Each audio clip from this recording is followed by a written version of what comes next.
আলাইকুম সবাইকে, welcome to Any Times School and College. আমি ফাতেমা জিন্নাত মাইশা তোমাদের জন্য নিয়ে এসেছি অনেক গুরুত্বপূর্ণ একটা ভিডিও। আজকে ভিডিওতে আমি আলোচনা করব এইচএসসি ফিনান্স প্রথম পত্রের অধ্যায় 8-এর একটি টপিক, সেটা হচ্ছে পেব্যাক সময়, যেটাকে আমরা বলি ইংরেজিতে পেব্যাক পিরিয়ড। ওকে, তাহলে চলো আমরা এটা খুঁটিনাটি সহ আজকে জানবো এবং আজকে ক্লাসে তোমাদের পেব্যাক সময় নিয়ে বেশি ক্লিয়ার হবে, আর কোনো ধরনের ইনশাআল্লাহ প্রবলেম হবে না। তো চলো আমি তোমাদেরকে দেখাই এবং প্রত্যেকটা সূত্র এবং যে বক্সটা আঁকতে হয়, সারণীটা আঁকতে হয়, সেটিও আমি দেখাই দিব। মনোযোগ দিয়ে ক্লাসটা করবে। আর যারা এখনো পর্যন্ত আমার চ্যানেলটিকে সাবস্ক্রাইব করনি, please subscribe to my channel এবং পাশে থেকে বেল আইকনটিও ক্লিক করে রাখবে, কারণ তোমাদের যে সামনে এক্সাম গুলো আসতেছে ওই এক্সাম গুলোর জন্য আমি এখন খুব খুব গুরুত্বপূর্ণ ভিডিও বানাচ্ছি, তো তোমরা যাতে তাড়াতাড়ি নোটিফিকেশন দিয়ে যাও। চলো আমরা শুরু করি। দেখো এখানে আমি লিখেছি, এখানে এ, আমরা জানি যে এখানে এই যে দেখো এখানে সূত্রের মধ্যে এ আছে, আমরা সবগুলোকে একটু চিনে নিব যে এ আসলে কি। এ হচ্ছে যে বছরে বিনিয়োগকৃত টাকা উঠে আসবে তার আগের বছর। অর্থাৎ তুমি যদি 1,00,000 টাকা ইনভেস্ট করো, ধরো তোমার ওইটা আমরা ক্রমযোজিতার মধ্যে বুঝবো, আমরা একটা অঙ্ক করব। ধরো তোমার 1,50,000 টাকা উঠছে দ্বিতীয় বছরে, আর প্রথম বছরে উঠছে 50,000 টাকা। ওকে, তুমি ইনভেস্ট করছো 1,00,000 টাকা। এখন দেখো কোন বছরে আসলে তোমার টাকাটা ফুলফিল আপ হয়েছে। তুমি দ্বিতীয় বছরে এসে তোমার 1,00,000 সাথে আরো 50,000 টাকা প্লাস পাইছো। এই দেখো 1,00,000 টাকা তুমি পাইছো, বিনিয়োগকৃত টাকা উঠে আসবে তার আগের বছর। দ্যাট মিনস 1 ইয়ারকে তোমার কি করতে হবে, 1 বছরকে তুমি এ ধরবা। ঠিক আছে, এবার দেখো এনসিও। এনসিও মানে হচ্ছে প্রারম্ভিক বিনিয়োগ। বছরের শুরুতে যে তুমি বিনিয়োগটা করবা সেটাই হচ্ছে এনসিও। ঠিক আছে, এটা দেওয়া থাকে। এবং সি দেখো, সি হচ্ছে এই বছরে অর্জিত ক্রমযোজিত আন্তঃপ্রবাহ। এই যে ক্রমযোজিত আন্তঃপ্রবাহ থার্ড নাম্বার একটা কলামে দেখতে পাচ্ছ। অর্থাৎ 1 বছরে 1 বছরকে তুমি এ ধরছো, এর পাশে যে ক্রমযোজিত নগদ আন্তঃপ্রবাহটা পাবা সেটাকে আমরা সি ধরবো। এরপর হচ্ছে ডি। ডি সমান কি, এই বছরে পরবর্তী বছরে অর্জিত আন্তঃপ্রবাহ।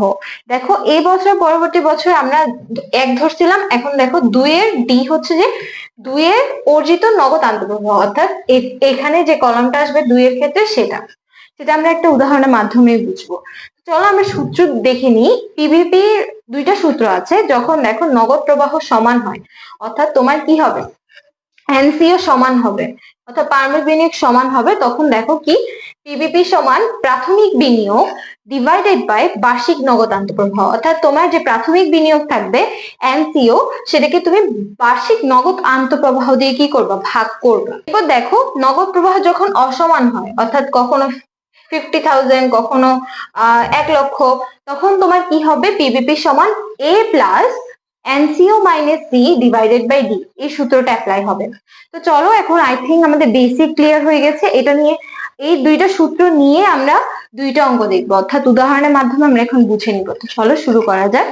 এছাড়া এখানে একটা আমি সারণী আঁকছিলাম, কলম আঁকছিলাম, যেটা হচ্ছে বছর, নগদ আন্তঃপ্রবাহ আর ক্রমযোজিত নগদ আন্তঃপ্রবাহ, যেটা কিনা আমাদের এখানে লাগে। অর্থাৎ যখন অসমান হয় তখন আমাদের থেকে ওইটা বের করতে হয়।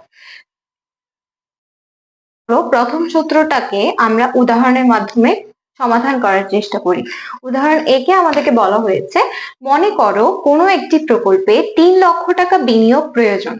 উক্ত প্রকল্প থেকে প্রতি বছর 50,000 টাকা নগদ আন্তঃপ্রবাহ পাওয়া যাবে, যা আগামী 10 বছর পর্যন্ত অব্যাহত থাকবে।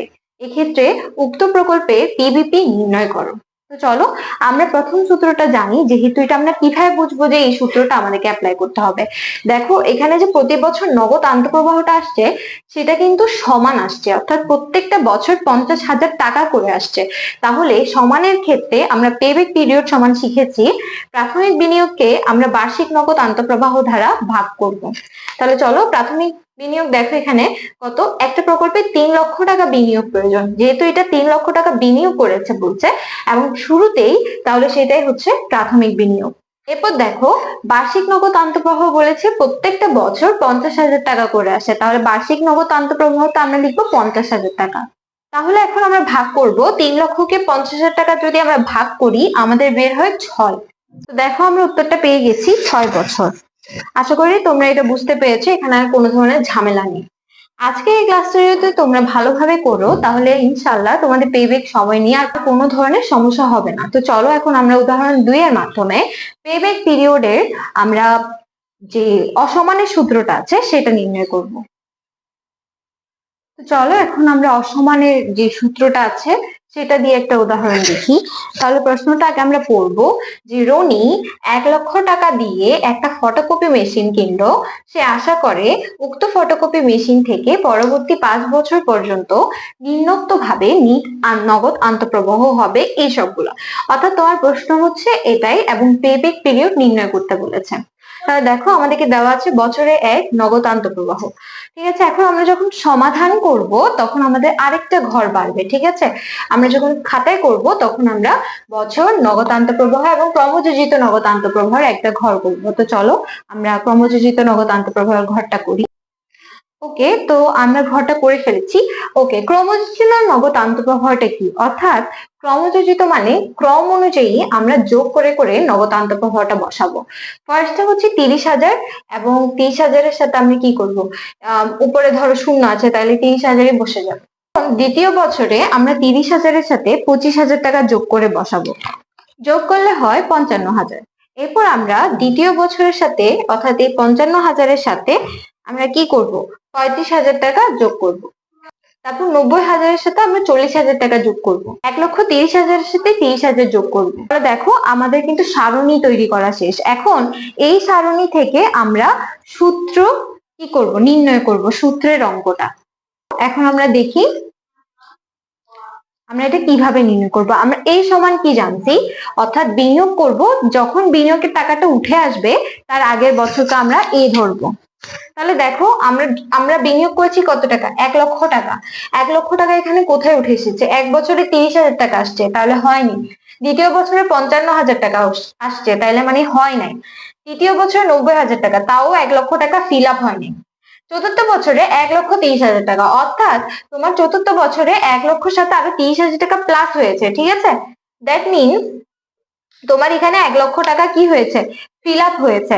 তাহলে তার আগের বছর, যেহেতু এখানে আমাদের 1,00,000 টাকা ফিল আপ হয়েছে চতুর্থ বছরে এসে, তাহলে এ হবে আমাদের তৃতীয় বছর। তাহলে আমরা পাশে ছোট্ট করে এ লিখে দিব।